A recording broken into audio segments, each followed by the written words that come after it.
Hey there. If you are thinking about being a reapplicant, which nobody really wants to think about that, but like, let's say that's maybe a possibility. It's still really early, so don't panic.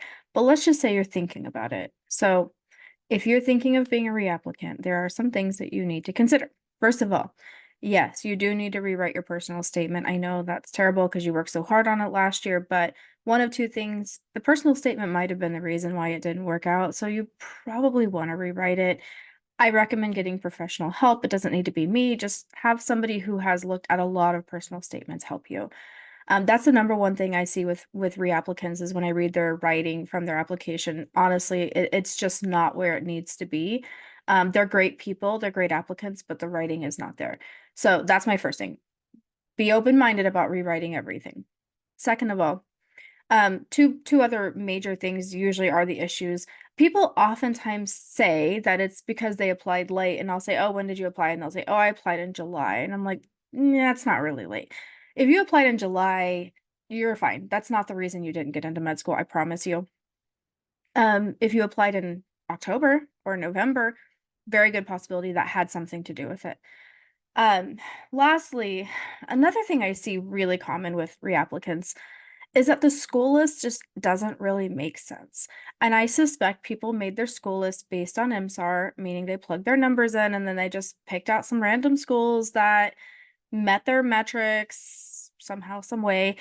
And when I'm looking at the school list and I'm looking at the person and I'm like asking questions about them and getting to know them a little bit and like knowing where they're from, like there are schools that are just so random. And I'm like, why did you put that school on the list? And they're like, well, I met the metric requirements. And I'm like, okay, there we go. There are so many schools out there that are probably a good fit for you if you take the time to find out which schools those are, and you're not going to discover that through MSAR. I understand that everybody thinks that you have to be in this whatever percentile in order to apply to the school. But in my experience, that's just not the reality of the situation. I've seen people with like 499 MCATs get into some pretty good schools. And if you looked only at MSAR, it would have statistically been impossible for them to get into those schools if you're only using that. And yet they're there. I know for a fact, I know them personally. So I'm going to tell you, I'm going to really encourage you to let that go, let the whole metrics and MSAR and all that go. And again, let someone help you with your school list. Use Google, start with Google and think about who you are. Think about what you want to do in your future. Think about your career goals. Do you want to go into academic medicine? Do you want to do community health? Do you want to do public health? Do you want to do urban underserved communities?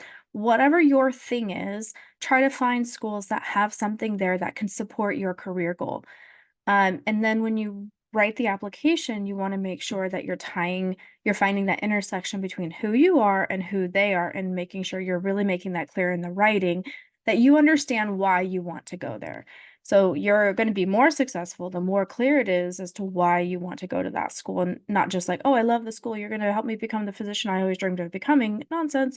You're going to write about what that school can do for you in terms of your career goals and what you can do for that school in terms of the experience you bring as it pertains to what they're already doing there. So it's like this delicate weaving of like me and you, like we're a perfect fit school. You got to take me. And that again is like really crafty writing that takes, I would say, some experience and some skill set. If that's not you, if you're not a natural writer and you're not an expert on admissions writing and all of that, no shame there. Like most people aren't. Get some help. Let someone help you with that. No one's going to write it for you. That's not what I do. I don't write things for people, but I definitely help explain to them how what they're writing or how they're describing their experiences are or are not tying into that school. So there's a lot of teaching and a lot of coaching and a lot of sometimes demonstrating like what I mean by that through written or verbal descriptions, but definitely you're going to need to do that to stand out. And I think that's again where a lot of reapplicant or first time applicants fall short. It's just not making those connections strong enough. So if you're a reapplicant, please come to my reapplicant panel that I'm having in March. I have a lot of my applicants from this 23-24 cycle who are going to be speaking on that who basically embody what I just described. Tried once, tried twice, nothing, no interviews, tried working with me, lots of interviews, not because it's just me, but just because they use the methods that I'm describing.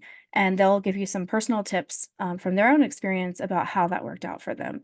So I hope to see you there. If you have any questions, please don't hesitate to reach out. I'm happy to help you on this journey.